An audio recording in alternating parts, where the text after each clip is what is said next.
Hello, welcome back to the Double Swing. It's been a very long time since we've had not only an episode of the show, but specifically an episode of the show with the typical co-host actually present, featured, Yeah, bringing his insight, his analysis, and his charming smile. Obviously, Yumi, you were away in China doing big man things. Let's be real, actually working events, having fun, having a great time.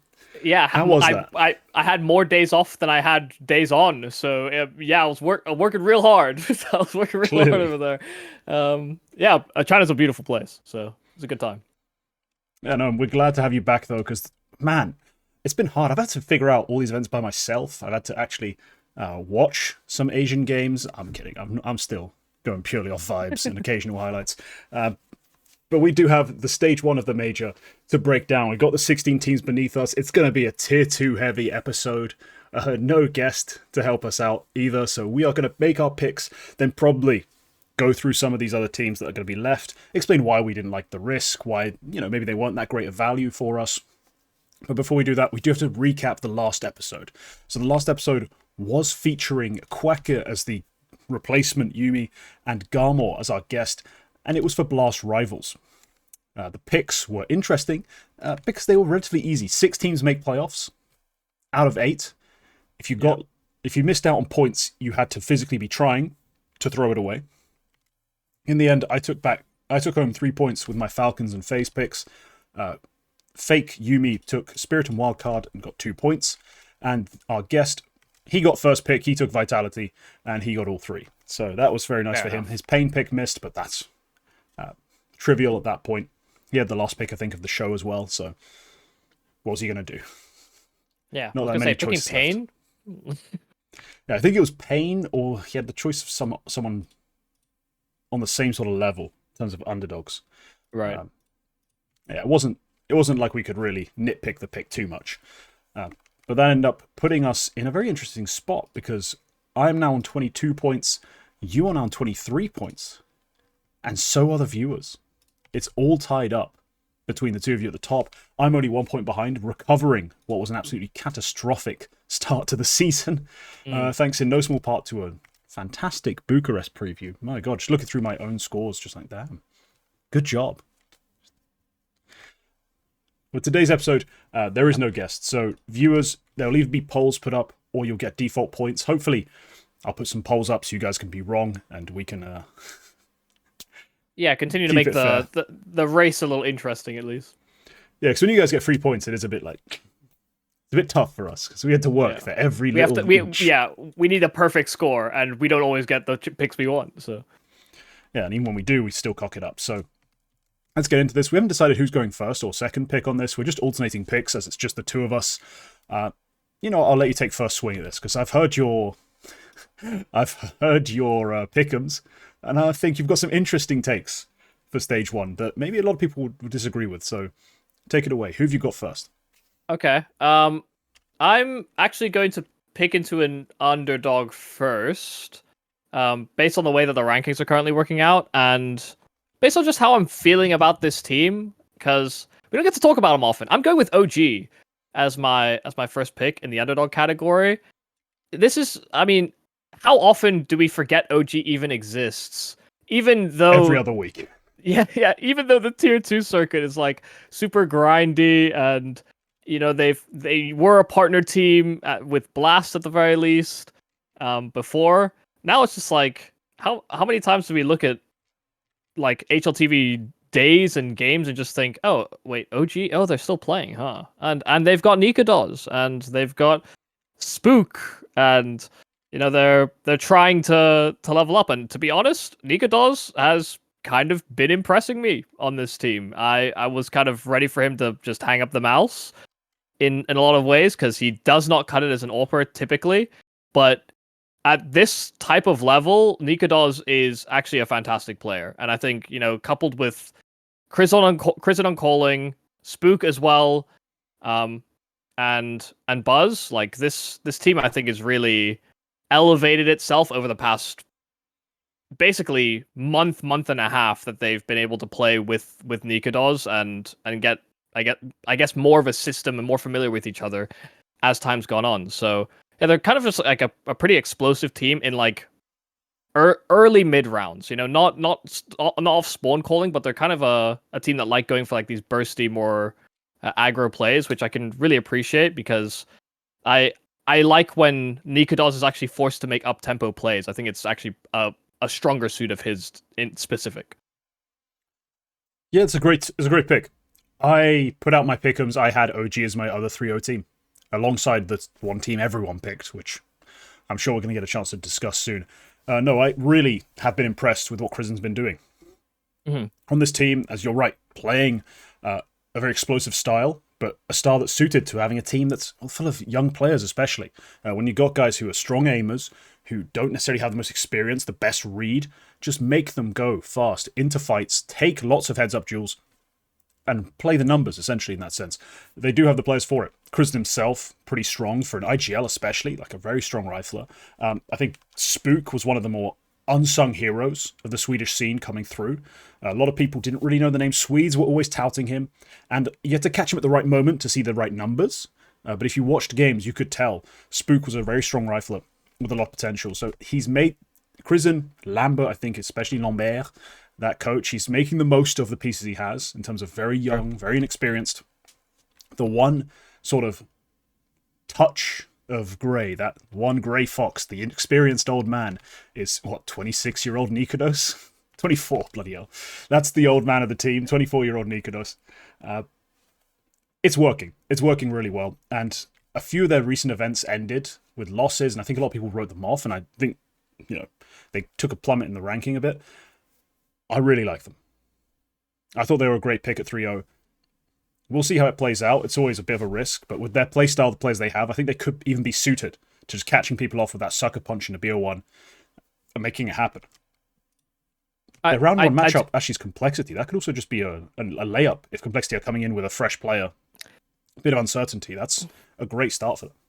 Yeah, I think the only thing for OG is that you can tell they're sort of uncomfortable sometimes in like post plants and late round situations. Like, yeah, we're looking at this team as like explosive, young firepower, cool, but when they are actually pressed on, I'm trying to think of like good maps as an example. But like Ancient can sometimes be a map like this where there's a bit more CT side retakes and it's post plant heavy, that map. Yeah, very very poke and probe. I think OG sometimes struggle holding themselves back a little bit and like playing their spots correctly or playing off each other better, well in the post plants. So that's the one gripe I'll have with this squad is that actually like when pressure is building, they can sort of lower their guard at the wrong time, I think, which is something that I'm hoping that they get past as the stage gets bigger. But in some of their online officials, it does seem like they almost mentally check out like, oh, we've won the round already, and then it doesn't end up playing out that way. Yeah, we'll see how it manifests, I guess, at this stage, because it's LAN, and is there a stage on this one? I forget which events announced they have stages all the way through, which ones haven't. Because I remember seeing one of the majors, at least, being announced as having a stage all the way through, but I think that might have been Budapest. Or was it this one? I don't know. I actually don't know that I can tell you. Well, at least the Studio LAN environment, I think, will create a certain amount of pressure that we'll see how they react to it. That's the question. With a younger squad playing at a major, a lot of them for the first time, how are they going to react to that extra pressure? You've got the other team there. They're going to be shouting. They're going to be making themselves heard, putting that extra bit of doubt in your mind, especially the more experienced teams. That's the risk with OG, I think, is, you're betting on the inexperience. Well, not necessarily the inexperience, the youth, but you have to factor that in against the inexperience, and we'll see how that bears out. I've got a good feeling about them. I like the pick. It'll be fun. So it does say, I think, until the final 8 teams, there's no stage. So okay, so no stage. All right, fair enough. Must have been confusing it with another event. Possibly Budapest. Possibly something else. But yeah, my pick. I'm not going to overcomplicate it. I'm not going to take too many risks. I'm going to take the team I've watched the most of, know the most about, and I probably have the best player of the stage. That's Heroic. Look, it's not very flashy or very interesting. Not very controversial. But I've done my fair share of controversial things this week, I think. That video is out for members already. Right, it'll be out for everyone tonight. And I'm sure I'll get a lot of very angry, all caps, with a French accent comments on that one. So today I'm just going to keep it nice and mainstream. Tanir's pretty good, isn't he? Tanir's pretty fucking good. I don't think that's a controversial take at all in the scene right now. He's an absolute legend. I mean, sure, some Pius is leaving and the rest of the team are apparently just bots. I don't know, it seems to me like they just played better CS than FaZe on the day, but it's what it is. They've got an interesting young caller paired with a great coach. I mean, Linus was already pretty dynamic and the team played fairly combative pre-Saw, but now with Saw, you know, there's not been a seesaw. It's still the same thing. Like, things haven't changed. They're still combative, proactive. And what's improved has been their LAN play specifically. It was a massive concern when they were Sangal. It was an even bigger concern when they become heroic and they're supposed to be a tier 1.5 team that's just invited to every event, competing endlessly against the best teams. There was a huge drop-off from xCloud especially. A couple other players obviously took some hits when your main explosive like guy you're setting up isn't hitting anything. It's going to be quite tough to constantly play out 3v4s, 4v5s.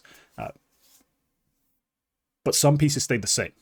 They stay consistent. And now that xCloud has found its level, all of a sudden everyone's being brought up again. And they've looked really strong. I mean, just top 8, not really a playoff berth in the last event in Dallas, but an impressive finish, all things considered. Took some good scalps. I think Heroic are primed for a 3-0 here. We'll see how the BO1s go. They can always be a bit chaotic. But if you don't have them going through at bare minimum, I think you've literally not been following CS. Like, you have to be actively tanking your picks in some way, or completely ignorant to not have Heroic going through. I have them as the easy favorite for this entire stage. I think the only argument you could have for not putting them through is the worry of the background chatter of Saw and some Pius leaving. I think that's the only feasible angle I could see where you think that's going to shake them enough that their form in these other events actually is going to be somewhat irrelevant to how they might perform at this major, which I don't think is a good way of looking at things. So yeah, no, I'd agree with you. I think this heroic squad have been impressive, and you know, I think it starts with Tanir, and then seeing Youngstar do quite well, and then, like you said, now xCloud's found a level to him, as has some Pius. Like, I think some Pius, it's fair to say he was not actually that impressive when he joined this heroic squad. In fact, a liability a lot of the time. Well, when they joined him as well, like, basically he comes in, he replaces. Essentially, he replaces in Spirit. Who's their AWPer on Sangal? Samey. He wasn't that great. Yeah, Samey. And you're like, that's just a net upgrade in terms of confidence, playstyle, tenure, all this stuff. But he didn't exactly bring it straight away. You're right. Immediately, there wasn't a huge jump. He took his time as well. But I think the real key, if you looked at which players take which fights, the player you couldn't afford to be bad was xCloud.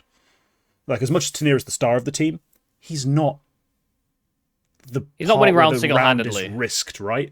When Tanir dies, it's usually, there's been a minute 45 already. You've had like 6 opportunities to find an opening. You've had 6 opportunities to do something. Through, you know, primarily xCloud, through Linus as well. He likes to take space, take a little bit of a more confrontational sort of approach to his play. These players are going to really have tried something by the time Tanir comes in to mop everything up or sometimes save the day. So, you know, xCloud for me was really the key, and that's unlocked them. He was great at Mason Nomadic when they won that. Crushed Big, the team that embarrassed them in Katowice playing. And now, a pretty good event in Dallas. They're going to smash this group. Yeah, they've had to effectively shift responsibilities because obviously that Sangal core had Jota for a while, who was like a very aggressive piece that basically no one compensated for properly. Like, yeah, it was like an aggressive lurk piece. Like, he kind of pushes the bow out on his extremity. Tanir isn't quite the same player. So I think he put a lot more on xCloud. But he also wasn't like a closer. Like, Jota wasn't typically a closer. He'd be a lurking type player, but he'd be like very aggro, late round aggro. Is very. It's weird to express, but it makes sense when you watch Jota play on that Sangal. So yeah, I think a very logical pick. We've picked the first 2 teams. I think are good candidates for that 3-0 category at the very least. These are literally my 3-0s. Both teams off the board are my 3-0s, so I'm happy with it. Okay. Man, there are some teams I really want to talk about, but then I don't know if I should pick them, is the problem. We'll have time afterwards. If you're that desperate to talk about them, you can always bring them up in the extras section. I just don't know whether I want to... Fine. these guys were a late addition to my pick'ems. In fact, I added them 30 minutes before we went live. Oh God.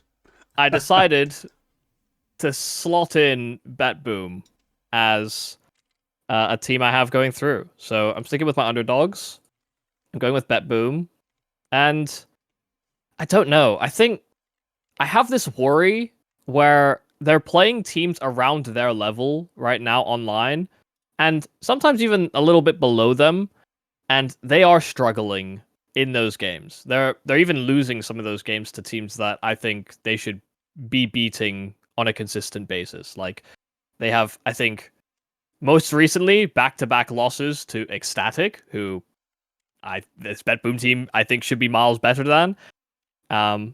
And they have close losses in, I think, just a month or two ago against Heroic and Bait. So, you know, those are the games I guess I could excuse for BetBoom, because I think that is where they're currently at, like that realm and that tier. But I think there was a little bit more promise offered or proposed by this BetBoom when it first formed, with the addition of Boomich and like the way that they were calling. It was a little bit more stop-start. You had better activations from players like Axile, even Zorte, who I'm actually very down on an individual level. Like I don't believe that Zorte is as good as he once was. I still think you're getting quite a lot out of him in this version of BetBoom, where, I mean, the Nafany version, like, he looked like a lost puppy sometimes. So I like where this team is headed. I think they've got a lot of firepower. I think is the main part. Like between Axile, Magno, Zorte, hell, I've even seen like some crazy multis from Siren, even, which I think is a strange name to put into that same hat.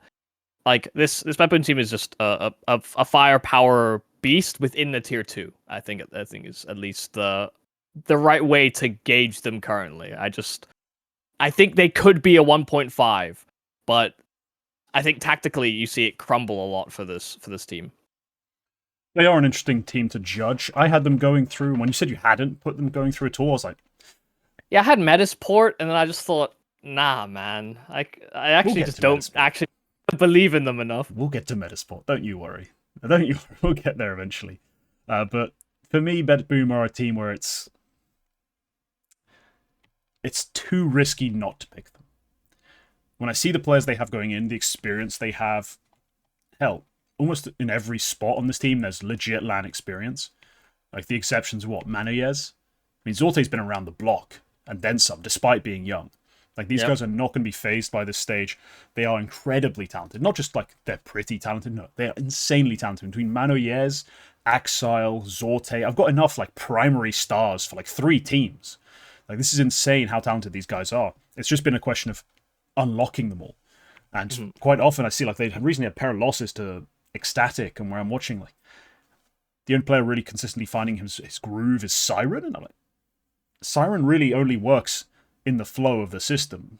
Like, he's not the explosive piece of the team. He's supposed to be your 4th best player. Right, and you're not complaining if he's your 4th best player, like, at all. Yeah. He is, he's kind of their Zontix. Like, he's your 4th best, we're fine. 3rd best, you got a firepower issue.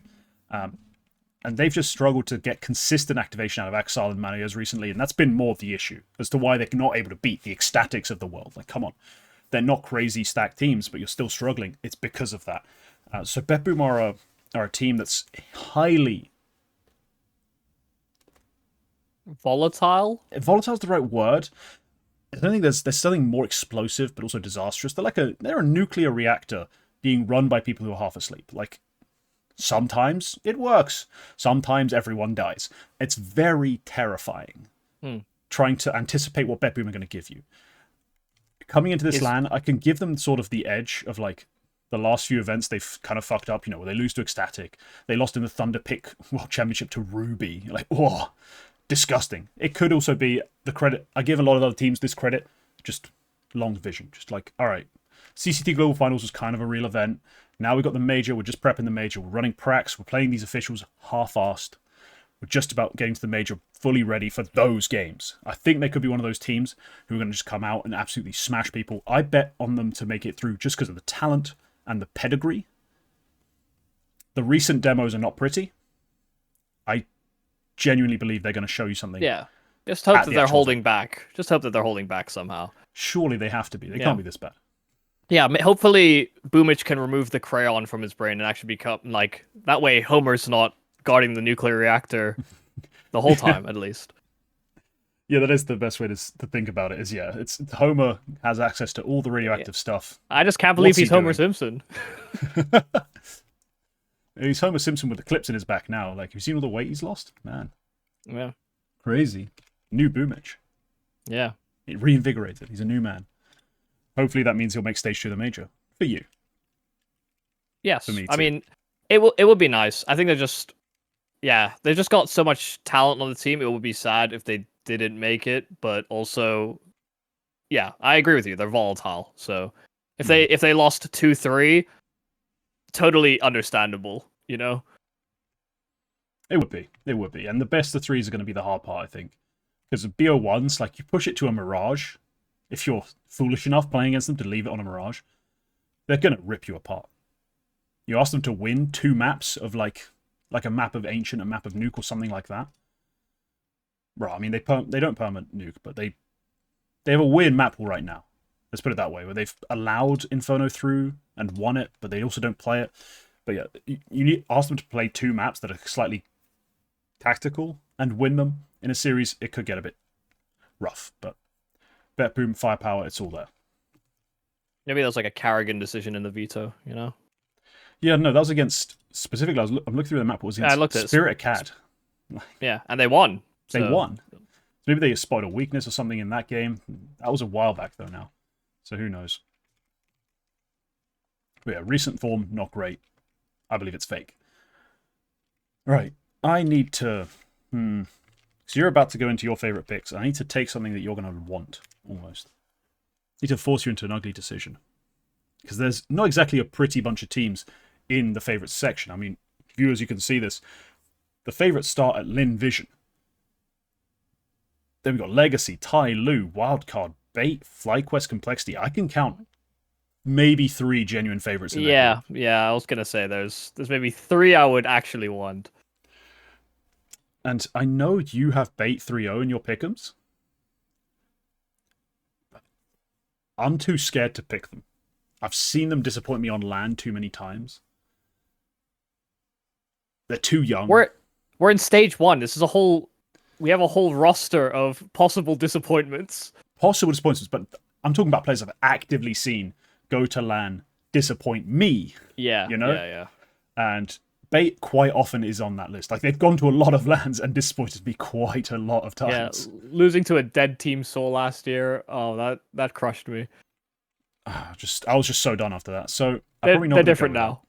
They're not. They've gotten younger. I don't see how that's going to help. They got Kenzizor, you know, he's a little boy. He's not traumatized like that. Yeah, no, he's just a weird player though. I'm going to take Wildcard. I'm going to stick to my old favorites, like teams I've been reliably able to pick, you know? Like, I've taken them in the past.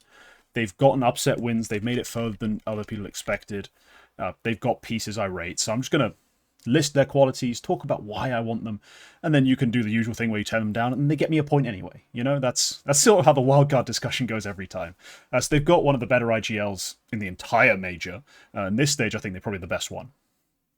In terms of ability to lead a team, the things he's actually been calling this sort of last 6-month period, he's been one of the more diverse, interesting, creative IGLs that we really have.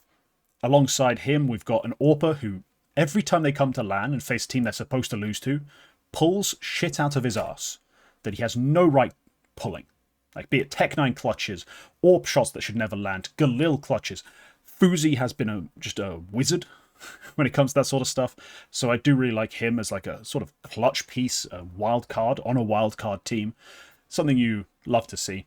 And on top of that, we have some riflers who are a combination of solid to mega talented and needing to prove themselves. We've got Susp, who I just rely on, Sonic, who's kind of in between, and Jaber, who has that gear We know he can be an elite closer. He can be basically the next great Canadian. He doesn't show enough frequency. He doesn't always whip it out at LAN, especially. That's been the big weakness for him. If he can bring that out and actually dominate this level of competition, or at least play up to his own standards against this level of competition in this run, they'll do magnificently. They'll be through.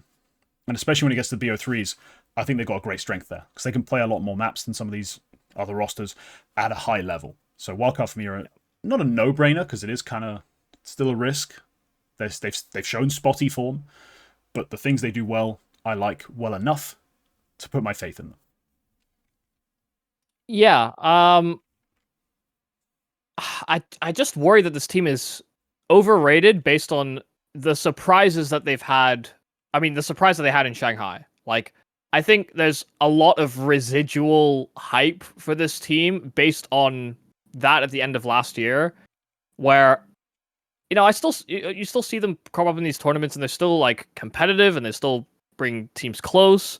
Like, I'm not going to discredit that at all. I just think their ceiling is already very visible to me. Like, I actually don't see them progressing past that point and becoming a contender in any capacity. And I think people are starting to talk or angle that way, if not only to try and elevate the North American scene, but also Stanislaw, who I think has recaptured the hearts of NA enthusiasts and some analysts just based on the way that Wildcard play. Because like you said, they play a good tactical game. Their map pool is good, and that's even with their consistency issues, I think, being littered in there so much. I think their structure provides a really, really competent safety net for this squad, where other teams actually don't have that as a reliable facet of their game. So I think, yeah, Jaba's the one piece where I do agree. I just see him disappear too many times in games against bigger teams or against teams that are outside of North America. I really feel like he struggles to tune into the rhythm of the game. Like, he'll take bad timing peaks, he'll swing haphazardly, and he'll just get owned a lot, which I think is kind of annoying to watch, because you sometimes see him, like, once in every 5 games against a team from overseas, he'll actually kind of pop off and do really, really well. And then the other 4 times, you're just thinking, well, he's gone back into his little turtle shell, and it'll be largely on Susp or Sonic to sort of bring them through in the rifling department. So yeah, on LAN this year, he's been abysmal. That's the problem. Like, that's been one of their key flaws, is that Jaba on LAN this year is like the second worst rated player. Obviously, Stanislaw's been worse, but it's come down to things like Fuzi clutches. It's come down to things like Sonic and Susp finding big entries and multi-kills, even having to win post plants, which is usually where you're supposed to have Jaba, like, shine. He's supposed to be, picking his angles, nicely isolating fights, hitting headshots. He's really strong, in theory, at doing that. That's where we see him playing his best. This year he struggles to do it on LAN explicitly. Like, online, strong. Hell, he's even had some pretty big European series online. The most recent set, not so much, but earlier in the year, they had a little stint in Europe. He fucked. Like, he was straight up. Yeah. He was outstanding.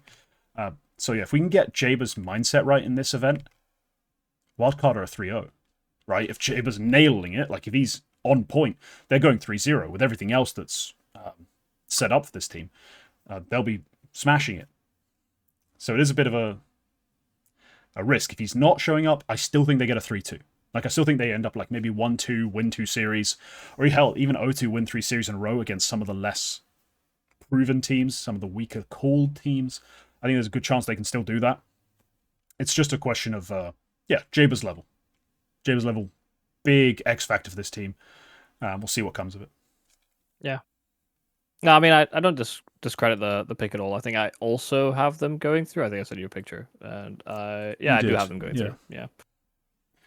We have a lot of similar teams going through. We just mostly have changes between 3-0 and 3-1. And also, basically, I've got a little bit more. Our top row of the 3-1-3-2 picks are the same. Our 3-0s, combined, makes the same sort of teams. Just those other choices, those peripheral choices where you've made some decisions that I would not. Yeah, and I'll start, I guess, talking about those decisions. Actually, well, okay, I'll save it for the last pick. Actually, no, you can't even pick the favorites anyway. Never mind. I'll just go for it. I'm gonna pick Tyloo. Yeah, that's fine. Yeah. That's not one of the ones I had a problem with, actually. Okay, well, fair enough. Yeah, I'm picking Tyloo. They just won ACL in China against Lin Vision. And they kind of dominated them throughout the entire game, which is kind of to be expected when China largely just supports Tyloo and Lin Vision is kind of an afterthought. But the crowd, I don't think, was going to be that much of a consideration. I think it was just nice to see that like this team is playing so much better, and it's something that we talked about a lot. Is that Mercury, since he's taken over the calling, this team is actually getting a solid Jam Young. It's getting Mosea sometimes breaking open extremities. It's getting like attacker on CT sides is pushing on timings and allowing teams to the team to gamble stack. And then G's, I think what's crazy about G is that he can be very hot and cold, but when he's hot and on, like everybody else is also like empowered by that. Like he's a very high energy human that everybody else seems to be sort of rally behind when he's having a good game. So I do think this team can sometimes live and die by that, because G, when he's having a poor start, will keep looking for opportunities to get himself back into the game, and I think it can end up being more of a liability than an asset. But this Tyloo, I think, is the most exciting Tyloo we've seen in quite some time, and it comes by bringing some legacy players in, but also having to deal with quite a lot of role swapping and some coalescence of talent as well from the Chinese region. So it's a really exciting time, I think, for Asian Counter-Strike. I'm still a bit like I'm conscious of my bias. Like I just saw them win recently. I was in China, it was like it's a cool place. But I do think this is the right time to sort of bank in on the rise of some of these Asian teams, because they're doing more and more damage when they're going overseas in a way that's more convincing than just like brute forcing and out firepowering the other team. Like they're doing good reactions more so than they're like, if you look at like the 2018 or I guess like 2016 to 2019 period of Asian Counter-Strike going to international events, a lot of the time it was just, man, they're doing crazy wild things and they're like jumping through smokes and doing all this like out of the box theory. And now they're playing a bit more in the international box of good Counter-Strike, and it just looks better. I think it's like more consistent looking CS. Yeah, there's still aspects of a little bit of that Chinese wild style, but mostly they have just conformed, essentially. Sure. It's the way to put it. No, they are a team that when they hit so hard. And that's what made it really tough for me to not select them. I mean, I then went through the matchups and realized Tyloo have a great chance to just go 2-0 straight to a 3-0 matchup where they can just on form just hot streak it through. So I do think that I slightly missed a trick there when I was doing my pick'ems. But looking at this team play recently, yeah, they've been dominating in Asia for the last month, roughly. Like, they lost to Lin Vision at the start of the month, and then since then haven't lost a game. Beaten FlyQuest twice. And the last time we saw them play European play was ESL Pro League. Some wins that were pretty impressive, some losses that were closer. They actually had a good showing.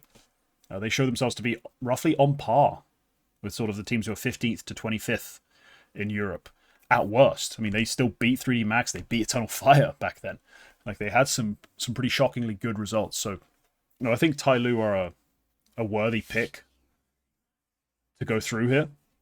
3-0 versus 3-1 is always the question for them. But they've been really great recently. I can't hate the pick at all. Jam Young's been on fire. Who was the other guy I liked? Yeah, Mosea. Yeah. I think he's a player. When they were kind of... They signed him and they were kind of for a while. I was very disappointed because I was like, what a waste of Mercury Mosea, these guys they picked up. But now they've kind of figured it out. Very happy to cheer for them, even. Like, that's kind of been the turnaround for Tyloo.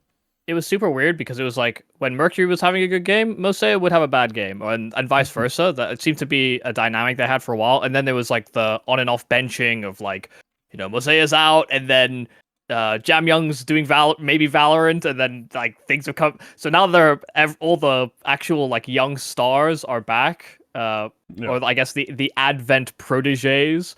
Now that they're all back in the roster, yeah, this team looks a lot more lethal than they used to. But Jam Young, especially when he's on. Do you remember that Pro League run? Dude, he's like far more aggressive than he used to be as well. Like he's actually so aggro. Yeah, he's a lot more aggro. And like against 3D Max, he showed like a ceiling that was like had people talking like, what if this guy wasn't on a Chinese team? Yeah. How good would we think he was then? Like we were talking about like top 10 rifles, top 5. Like he was insane in that run. So that's what I'm saying. It's not just obviously it might all come off the back of G's hype, G's enthusiasm, but the part that really smacks you is those riflers can hit so hard. Yeah, Jam Young is the point of that. I think what's cool is that like Mercury's style of calling is far more like loose and aggressive than any iteration of Tyloo before, because it was like Advent tried, and then Jam Young tried, and then I think Mosea tried for a little bit, and now they've landed on Mercury. Who can take in some of that sort of youthful flair. Like Mercury was always a bit more of an aggro player, and so you can see that in the way that they try and approach their early rounds. Is that Jam Young or Mercury or G, like someone tries to take an aggressive fight, very typically in their T side rounds.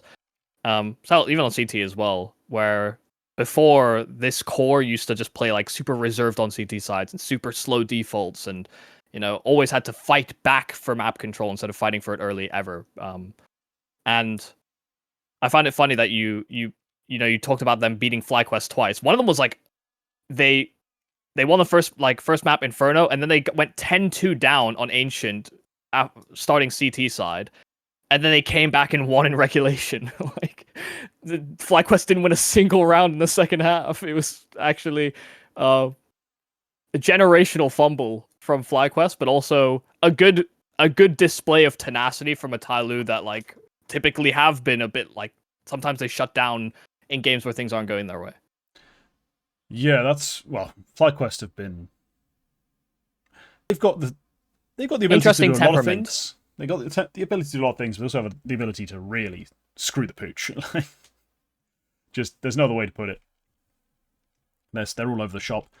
Moving into the underdogs for me, I don't love my picks here, but I do think the sensible way to go is just to take Imperial. Take the team I have at least something positive to say about outright that I've seen manifest on LAN. I've seen manifest against good teams. Imperial have... yeah, I think the most talented AWPer at this stage. Try is that guy. Now, they haven't been outstanding in international play. That's been their big issue, really, is they've struggled internationally to find consistency. And they've struggled, especially with their riflers. Mm-hmm. No way. Che, Jesus, Decenty, these guys at various points have been star riflers in Brazil. They've been really strong. They've even done that whilst on Imperial. You bring them into Europe, something just doesn't quite click. Now, it might be Vinny's calling just isn't up for it on the European meta, and they just get out-positioned. They don't fight for map control in the right way. Potentially something's not quite right. But that's been their weakness. The riflers don't show up, don't step up when they face international teams, historically. But as an underdog team, if you're telling me I can have this talented a core with this good of an AWPer to lead them, I'm going to take that risk.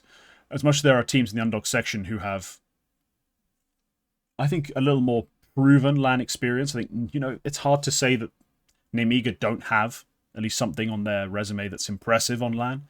They have in the past. They've just struggled for any consistency, but they have played good LANs. You can say that about a couple other teams, I'm sure, too, but Imperial, for me, are just a risk I'm willing to take on the back of talent and off the back of the fact that BetBoom and OG are gone. So it's an odd position to be in, where obviously you led off with the two underdogs I thought had the most value, but I think there's something to say for Imperial's, primarily their AWPer, But the things the Riflers haven't proven yet, I think they will be able to potentially deliver. I mean, if Try does what he does online in South America, like they make it through no problem. But it's just I don't know. I think when Try joined Imperial, I was just so unenthused with the way that roster move started. And I get, roster moves can sometimes be a little bit difficult to, understand positioning or understand like what your role is going to be within the team. Like I was really worried that I saw that like a massive drop off from Imperial basically for over the past year. And then they bring in Try and it doesn't really improve, but yeah, the improvements are happening now. So I think that is... Yeah, and he was good in Lisbon. Like, you can't say it against. Like, the team lost, but he played well in Lisbon. Yeah. I think that's a key thing that's keeping me excited here. Like, keeping me invested, keeping me believing that Imperial have another gear just left to unlock, because he slotted in and has figured it out in terms of his position, his way to play against European teams. He's done it against really strong teams. G2 and Liquid is who they lost to. Like, those are, relative to this event, insanely good teams. So I think there is something to say for it. Maybe we're talking like Liquid G2, not in the conversation for like top 5, like breaking into that realm, but yeah, they're still top quality teams. So yeah, no, I don't disagree. I think it's just, yeah, I have the same kind of concerns you do about Imperial and like whether the calling can keep up, because there was a time where I think it was actually fair to say, and this is probably as far back as Copenhagen, but when Imperial were kind of first climbing through the South American ladder, like Vinny was probably the best in-game leader in South America at the time, like over Fallen, over everybody. Like they're playing really, really solid, like starting ideas. They had a couple unique variants to executes that other teams clocked onto pretty quickly, but it was cool to see Vinny sort of reinvent himself that way. It's just not the innovation has stopped. Like it's not continued as they've been a more relevant name within the region. So I think it does come down to calling, because like you said, at different periods, these riflers have looked really, really promising. And I think, players like Noe and Deshenti especially, as relative no names within the region. Like Noe was a streamer before. And just to see them develop and then also kind of struggle when they've reached this stage is a little bit of a shame. But yeah, I can see the vision. I think this team has a really, really strong ceiling, but they're also a team that have a pretty harrowing floor outside of Try. That's fair. And I do find it amusing. They have fallen into the seemingly like impossible to avoid trap that everyone at some point falls in when it comes to roster construction, where they've gone and seen Chinggis smashing everyone as a star rifler. He looks like he'd make a great support player for us, though. Bring him in. It's like we've just not got the space, but we want the talent, so we'll take the risk. Yeah, should be fine, right? And he's since then just been absolutely tanking his rating, not been that good. It's just, yeah, it's a tragic reality that every team will at some point try to do this. Just stack up the talent. Everything's always about buyouts as well in Brazil. So I think at the time he was teamless. Yeah, he was on Tropa de Taco, which was... Yeah, just a mix. Just a mixed team, like it was nothing.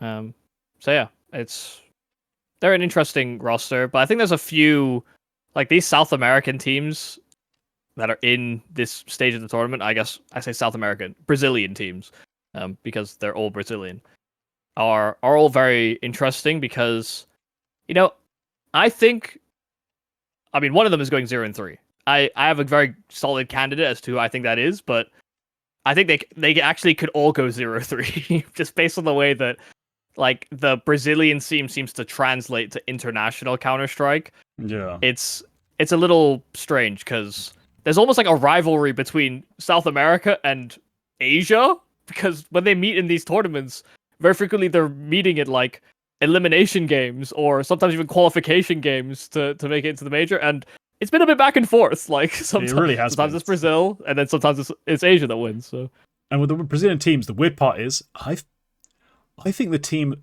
out of them that's least likely to go 0-3 is Legacy, but I also don't think they're the most likely to go through, weirdly enough.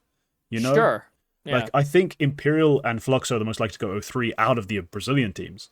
But I think Imperial's the most likely to go through out of them. Like, it's weird, but it's just how I see them.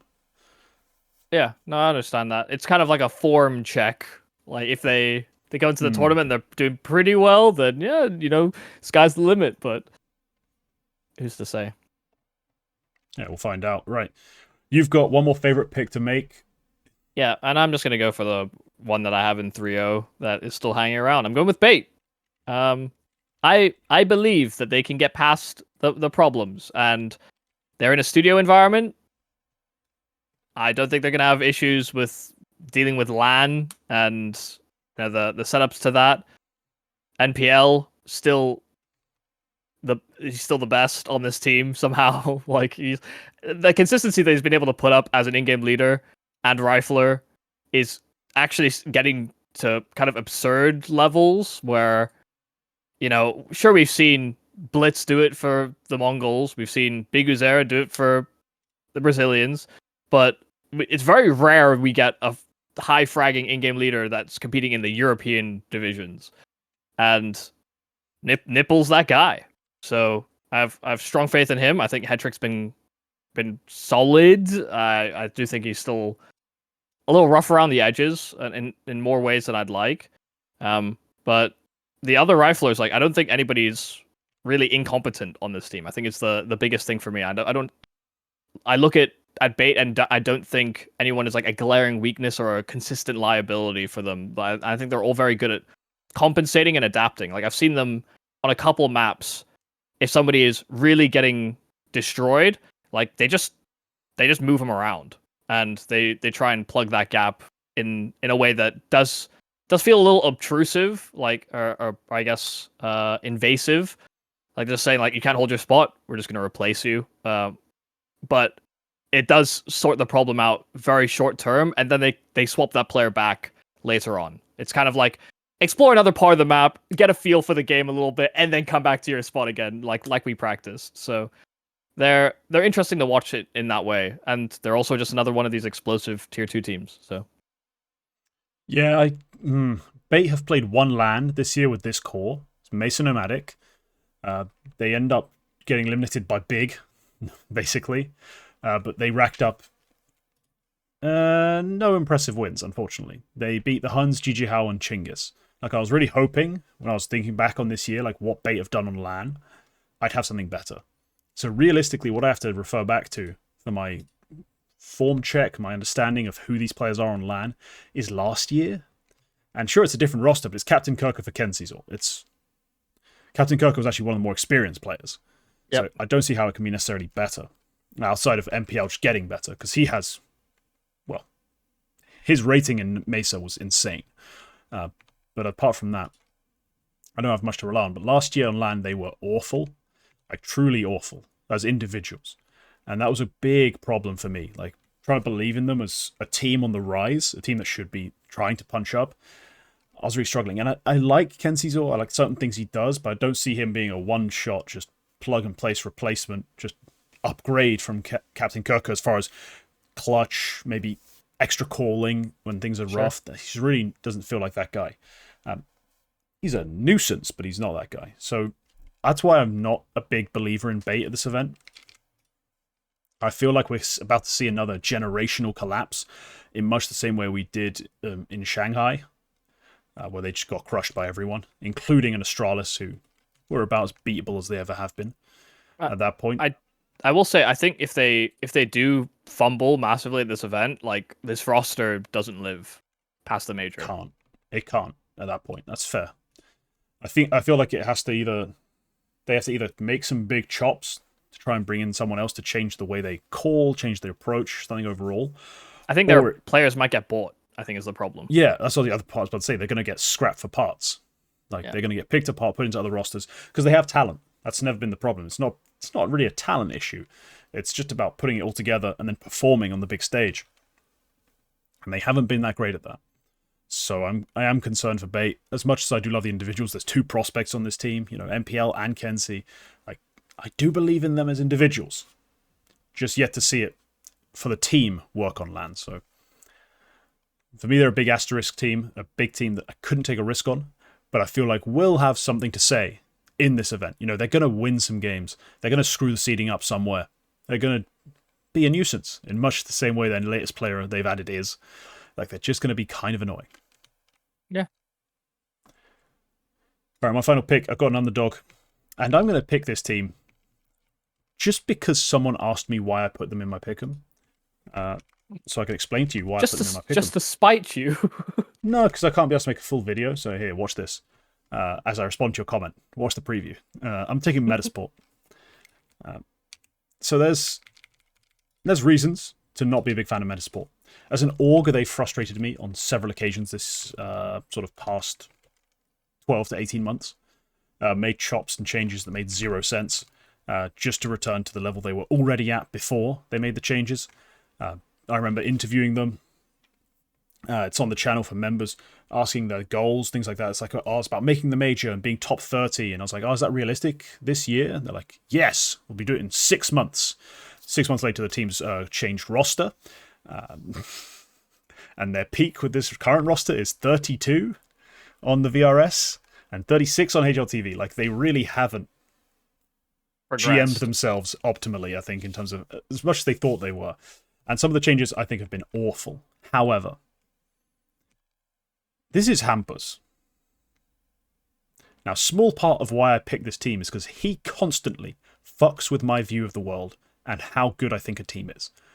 He will call for himself, make his own plays, do something special that shouldn't have worked, but he's got a read in the game for it to make it happen, and it just works. And it tilts me. But I can't deny that it works. I can't deny that it's effective. He's surrounded on this team with really strong role players and star riflers. Like Adam B and Plopsky are both map-winning riflers. Isak, as much as I had to slap people in the face for overrating the hell out of him, is a fine support player. Fine. Capital F fine. Like, he's not the next whatever the shit everyone tried to make him out to be, but he's a fine support player. The biggest weakness on the team overall is Lumen. And the conversations I've had surrounding this guy, they'd make you want to, punch a wall. I'm being told he's mechanically maybe one of the greatest players anyone's ever witnessed. And I'm sat here like, where have you seen this? It turns out, stream clips. Give me a fucking break. It's like North America. Is the seriously. Swedish scene actually just like North America? They are slowly turning to NA. They're mid as fuck, never going to win a major, and honestly, getting on my nerves when it comes to things like this. Like, he's not that good. But he is the big weakness. He struggles to be consistent and struggles to put himself in winning positions with his AWP, which is kind of awful. He's become one of those AWPers in CS2 who's like, but he's pretty good on a rifle. Like, he has these rifle rounds. Like, I need him to be good with the AWP. That's what I'm paying him to do if I'm the team owner. Like, I'm not paying him to be a decent rifler. So Metizport, yeah, they have their weaknesses. They have their idiosyncrasies. But they do have a rifle like grouping that can beat anyone. They do have a solid coach in Abdi. I think he's brought out the best out of a lot of different rosters at this point, despite constantly, I'm not sure if it's his choice or someone else's choice, having to make new adjustments and new teams work. He keeps doing it. They keep at least coming back. And sure, they've had a terrible run going into the major, but I know what this team wants. I know what their mindset has been for the last 18 months. It's major and nothing else. There is nothing else on their mind. As soon as they made that major, it was, all right, empty the deck out. There's one thing we're focusing on. We're qualifying for stage 2 afterwards of the major. The major's everything. So I see this team as literally having put everything else on the back burner whilst waiting for the major to come around. They've got a solid support system, an IGL who's a bit difficult to predict and play against, and some talent. They're a perfect underdog pick. Yeah, I wanted to have confidence in this team because I think they've shown flashes of like the potential of the core and the roster. I think when I just look at, like you said, like the the objective did seem to be like make it to the major. I think that obviously everybody was doing what they could to hustle their way and grind their way up to the relevant ranking so that they could qualify to the major. And that's the rat race that we're currently engaged with, and Metizport had to very actively participate in that. So yeah, there's a squad that's, I mean, they're good. I just don't know which version you'll get. And you said his name is like Lumen? Yeah, Lumen is it? Because one in Swedish is N, Lumen. Okay, that's a common thing with Swedish players, and I always get yelled at when I call them like Palmy, Lumi. I know it's Palmen, Lumen. Like, all right. Okay, yeah, I mean, I think Lumen sounds pretty good. I mean, it's an actual word in English, so it is, yeah. Yeah, so also who I used to work for, so that kind of annoys me, but oh, well. They don't exist anymore. Also, but, yeah. Also, shout out Severance one time. Yeah, I've just seen so many of these teams like try and make AWPers that suck work, and it doesn't it's so end up often Swedish teams. It's so many Swedish teams do this. Yeah, I mean, listen, it was shitty AWPing. It was Sangal. It was Namiga. And I guess it's Metizport now too. And everybody's quite a lot of people are struggling to make the AWP work, but we have so many people that are really, really good at the AWP in the top level. So it's not like it can't be done. It's not like it shouldn't. It's just the relevant skills aren't there, and maybe it's not that CS2 AWPing is hard. Maybe it's that CS:GO or CS2. Yeah, it's not that CS2 AWPing was hard. It's that CS:GO AWPing was too easy, maybe. Which is strange to consider, but it's also relevant when you have like smokes that can be blown open, holes that can be popped through them. The way in which you interact with the map and util is different. I don't really have much to actually say about Metizport. I just ended up talking about a bunch of things like around the team. General topics, because I've watched them in a couple of games, and I've been like, oh, this is actually kind of impressive. Like the names on this team are relevant and good enough sort of veterans in their roles or from previous teams, and so I give them a lot of respect just by proxy of that. But as a core, I've not been thoroughly enough impressed to actually believe in them transitioning that into a stage 2 berth. Because make it to the major is one thing. And, like some teams will react very positively to that, and some other teams will be like, "Oh well, that's a load off our shoulders. We can breeze a little bit now. Like we can relax because we're in the money now instead." Yeah, but I do think it's a question of how you take that breeze, how you take that sort of weight being lifted off your shoulders, because it is a weight lifted off in terms of, oh, I don't really have to care about all these other little cups and all this other little bullshit I had to play. But if you take it fully off the gas and you don't even prep properly for the major, then you end up obviously getting mugged off and getting wrecked. Especially Metizport, who have like you said, they've been working with Abdi for a long time. Like I'd be very surprised if that was the case. It's just whether or not you prep very heavily or like the culture in the team is very good. Sometimes like even just outside of practice and outside of like all the work that people put in, people can sort of individually lose a bit of motivation knowing that the goal's already accomplished. Like the major one is already accomplished. And then, individual form can struggle, and it's a whole thing. It's just I've seen so many teams make that rise only to be massive disappointments because it doesn't continue rising. Like the aspiration was only took them so far, and then the rest was kind of rendered null and void by the time they got there. So yeah, we'll see. But unfortunately, we do have to. It's always weird with the Metizport chat when we talk about like Lumen, the AWPing. I sometimes feel like I'm talking about the Brazilian scene when I'm talking about Sweden, where I'm like, let me pick and choose fucking pieces and smash them together, and I've got a legit team. Like, put Draken on this team. I'm pretty much sorted. Bang tidy. I'm winning events. Well, maybe not big events, but I'm winning the CCTs. I'm making it to stage 2. I'm doing business. Bring Malo 9 with him. Oh, we got too many aggressive riflers. There's so many things you could do to really balance out like teams properly and avoid these pitfalls so many of them step into of having just terrible calling or terrible AWPing because the AWP is the IGL, but he's also not a great IGL. That was the case for a long time in Sweden. Like so many teams. It's a lot. I see why you drew the comparison with the Brazilian scene. So it's perfect. They're really becoming Brazil, Sweden. More than they're becoming NA. They in that way have become Brazil. It's just the opposite problem. There's no buyouts, just no one has any money. I didn't realize a small nation like Sweden actually was all of the Americas. It is all at once. All at once. Yeah. But all right, those are the picks.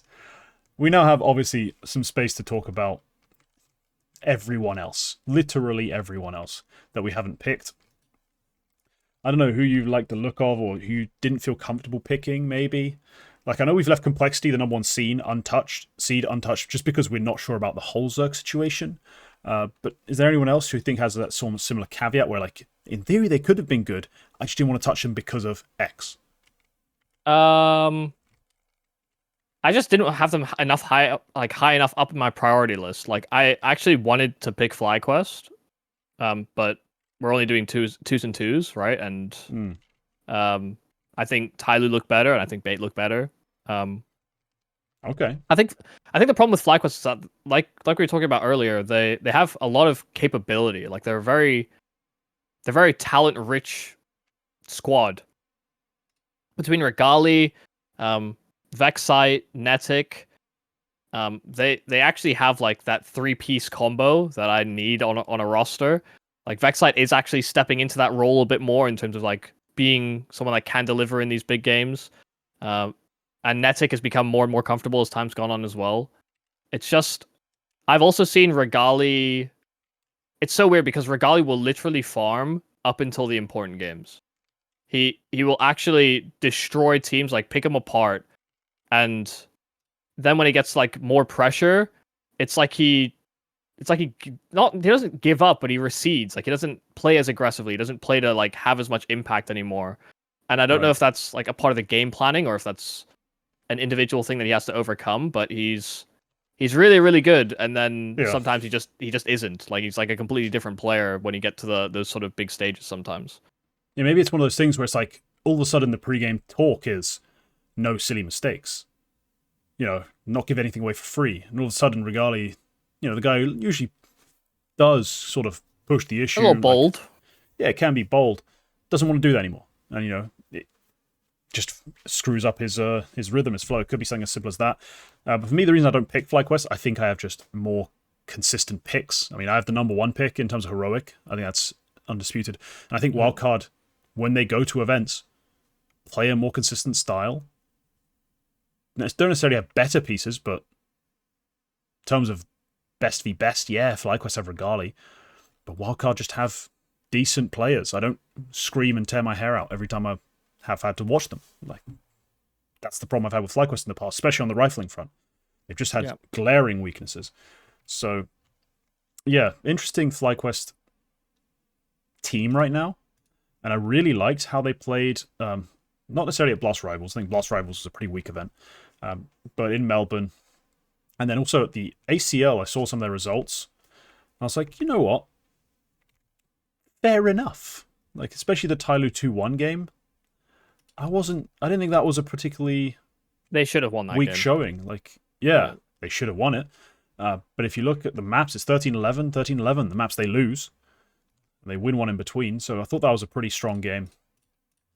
You're right, though. They do have some... You've touched on this, I think, at one point. They have some mentality issues. Like, they're prone to collapsing. And that's... That might be an issue here. There's never more pressure than the major. I've seen it so much as well, and I think this is something I've been vocal about with a lot of different Asia CS pundits, is that they can literally dominate anybody on like a first map in a series. Like, genuinely, tier 1 teams, they can sometimes just beat them like 13-7, something along those lines. Maybe it pushes to like 13-10, but like they're in control basically the whole game. And you think, oh my god, this is it. You know, FlyQuest, they're here. And then it's like they check out after putting all that effort into one map. They just like lose all their energy. It's quite peculiar because I think I've seen it happen way too many times where it's like, oh my god, they're looking the best they've ever done. Even if they lose the first map, like they'll they'll dominate on the second map, and you're just thinking, oh my god, they're super prepared, everything looks great, and then it'll just be like a total collapse on the third. You're thinking of that Na'Vi series especially, aren't you?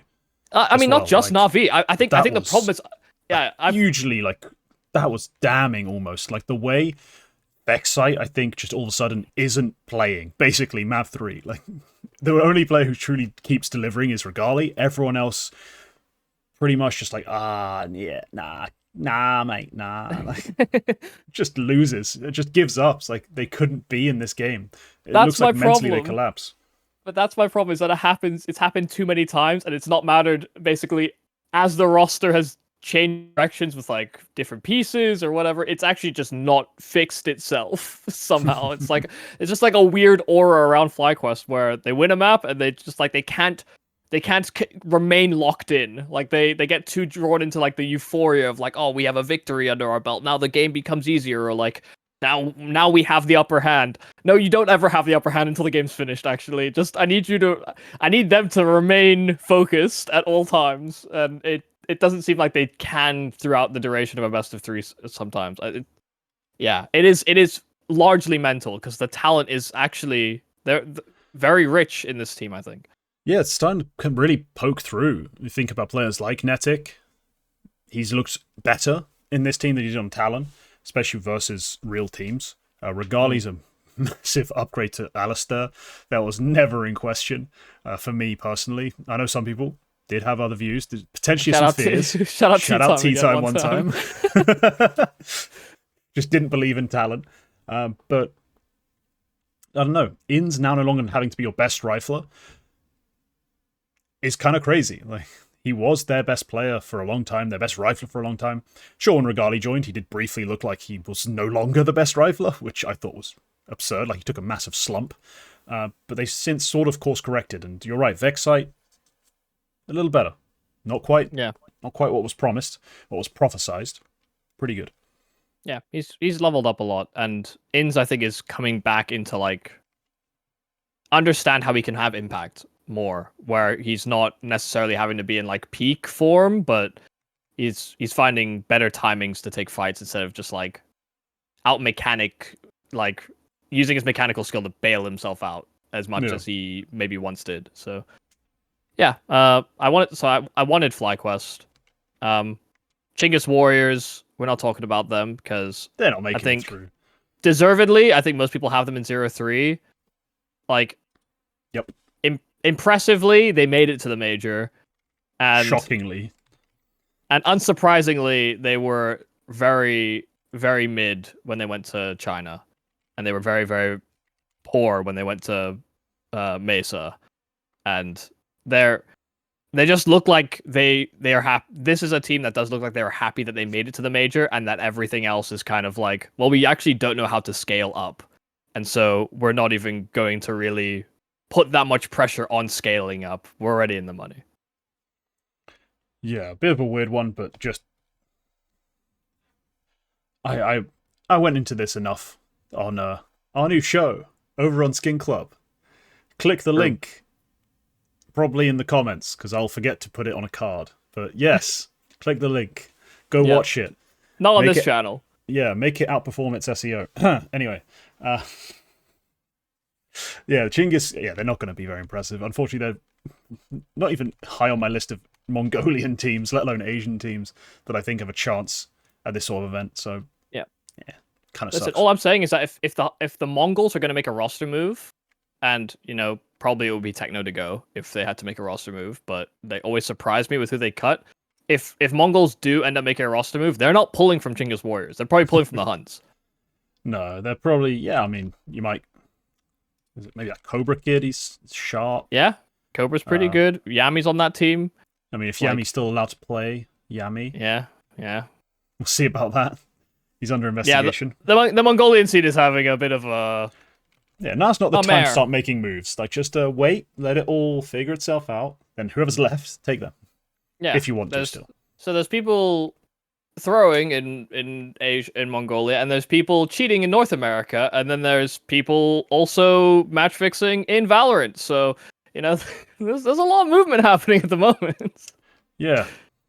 Apparently the salaries just aren't high enough. We need the bubble to start inflating again. Yeah. Gen G, please come back. Waste some money. Get these NA players paid. What happened to TSM? They signed NA players. That's what happened to them. Yeah. But yeah, we were watching, on stream last week. Watched some Cobra Zero, and it's one of those things where you're watching the gameplay and you're like, this is so Mongolian. Like there is, or Asian in general. Like this is kind of chaos. But he's really fucking sharp. Can't say anything else. It's the comment you end up making when you watch a lot of those younger up and coming Asian players where you're like, man, the crosshair, the way it flicks to a head sometimes makes you wonder, like, could all the best rifles in the world be from here? Then you watch him push something with no explanation, like, that's why it won't be though. That's why they won't be. You can train that though, like. Yeah, still waiting for them to figure that part out. Like, still waiting for someone to figure out how to train it in the Asian scene. There are certain players that require a bit of domestication, but they've got the ability to bite, and that is just as important. So yeah, they'll make something work soon, I'm sure. Right, otherwise, big names. NRG not touched. You got any particular thoughts on them? Like, what's been going wrong? Because there was a time where we were all very excited about NRG. Like, they were on the rise, it felt like, at least through the NA ranks, and playing in EU at a fairly high level. What's going on with them? Is it, the tariffs just holding them back?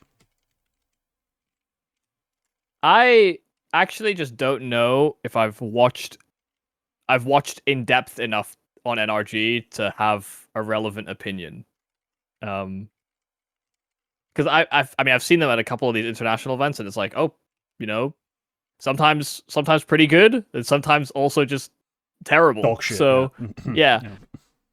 And that's kind of all the sample size I have. I haven't seen them like farming in North America. I haven't seen them play these like qualifiers or these cups and actually look that impressive. I don't have that direct insight. So yeah, see, the thing is, I saw them. Which event was it early in the year they attended? That was Frag? International. No, not Frag. Pre-Frag. They played something in EU. They played Pro League. There you go. Well, Stage 1 of Pro League. That big Swiss. And in that big Swiss, they actually they played all right. They beat Amiga. They end up going out 1-3. They lost to Eternal Fire. They lost to Gamer Legion. They lost some pretty good teams. But they actually put a fight up. Dallas, they just got absolutely obliterated. They didn't get more than 5 rounds in a map, and they went out in 4 straight. So I was, at that point, kind of, just fully turned off them. I was like, as much as I do say, these teams that qualify for the major, they start looking at the major, when you have a big LAN on your home soil in the way, you do give it priority. You do actually try and play for it. You're not half-arsing IEM Dallas as a North American team, and they looked abysmal. Truly abysmal. And that's a shame, because the last time we saw them before that, Philadelphia Vegas, they didn't look that bad against NIP. They still lost. They were the worst team, but they weren't that bad. So I don't know what's exactly wrong with them right now, in terms of especially that Dallas run. But if you're going to tell me they're going to show up here and play way better, and that Dallas was actually them just faking everyone out, I'll be so pissed. I do just wonder whether it's a caliber difference or if it is like actually a LAN thing for them, because from looking at the stats in their match history, like they are doing very well in North America. It's that everything outside of that is more intriguing, because in theory this team should be able to scale up. Like, I think Bro is quite good. I think OC is quite good. I don't think Nitro is a terrible leader. I think George can also be quite impactful. Like, I think there's names on this team that make me believe they can scale, but they haven't. So no, they haven't. They've fallen off massively on LAN in terms of the stats. Most of the stats we have are from international play LANs. They've only got one Philadelphia run to sort of like buff it up a bit, but that paints the story that we kind of expected to see from a player like George. Who goes from 1.17 down to a 1.06. Everyone else takes that similar sort of dip.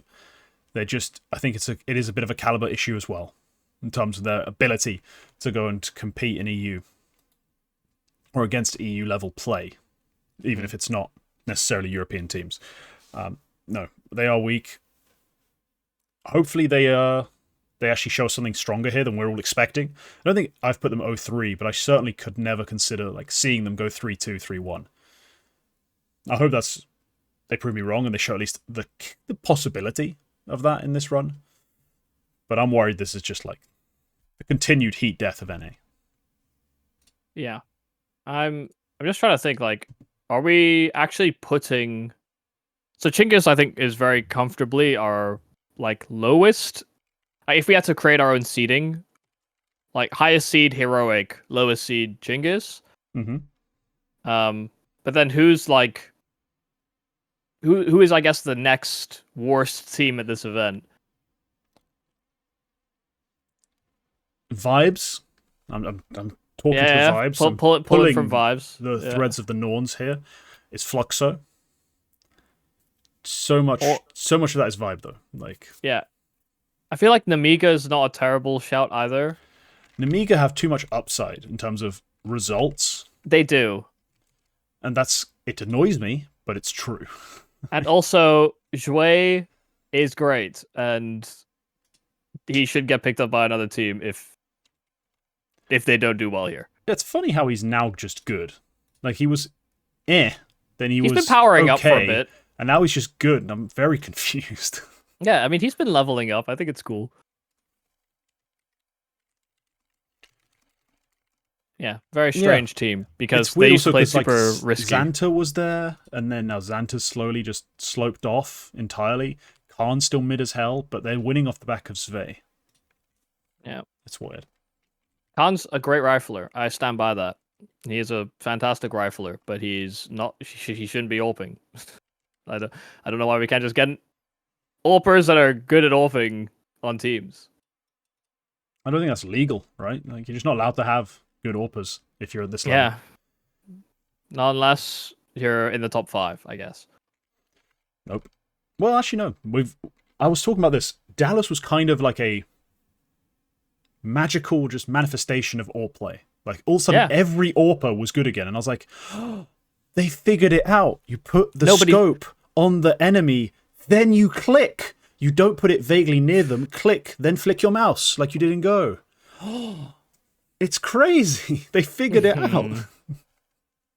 Not to be too sarky, but that was half the problem everyone had with CS2 AWPing, was that it actually did what you told it to do, rather than CSGO's weird, like, extra flick you'd always do on your mouse that after you'd actually click the button.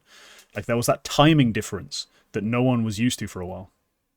Well, it's also that, like, the flick is when you flick and shoot, the bullet comes the bullet just comes out at a different timing, basically from Go, and it's minute, but it's noticeable enough to make an impact. When you're flicking at that rate, it does. Yeah, yes, it does make a big difference. So,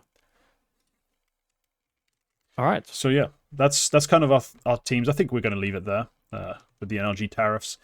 I think it's a look. We know that Complexity, with their full roster, are a heavy favorite in this event. I just think we need one that's touched it because of the roster insecurity. Also, just because I guess I talk Asia and I've seen them recently. Like, Lin are still an interesting team, but they pale in comparison to Tyloo at the moment. Even though Kolmisu and Zacher are legitimately, like, sometimes carrying this team, and Starry as well. Like, Starry has leveled up in a way that he has had some pop-off maps recently. Like, I coincidentally was watching, not him directly, I was watching Cobra Zero, and I saw some Starry highlights and some clips, and I switched to his PV. I was like, damn, Starry's finding himself again. Yeah. So since Sue has joined, like, this team has actually leveled up quite a lot. I think they have they're a young team. I think there's, like, a mentality bridge to get past. I say young, like, they're not actually young age-wise per se. Actually, they are on average, but they're just not they're just not very experienced as well. Like, they don't have, like, a veteran that can actually lead them. Like, Wes Mellon is technically, like, the longest standing vet on the team, and he's 24. He's spent 7 years, I think, so far on LinVision. Like, 8. It's only been Lin. 8. Ah, okay. Well, yeah. I just checked HLTV. I was curious. Like, yeah, he has been around forever, hasn't he? And so early 2017 is when he joins the team, around May. Yeah, it came up on his 8th year in May. Okay. Damn. 2,928 days on current team. Yep.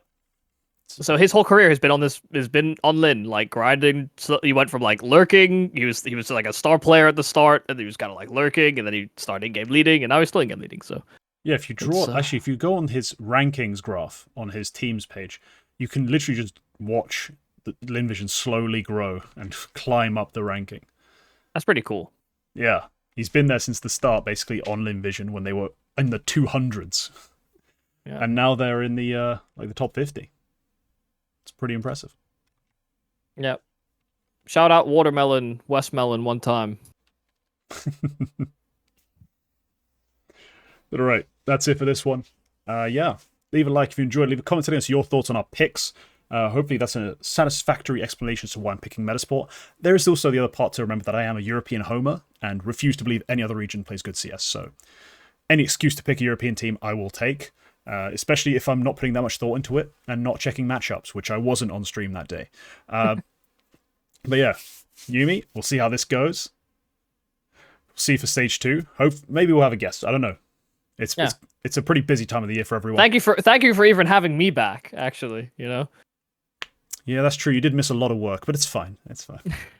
when it comes to bonuses, we'll have a conversation. Yeah. But yeah, we'll see you next time.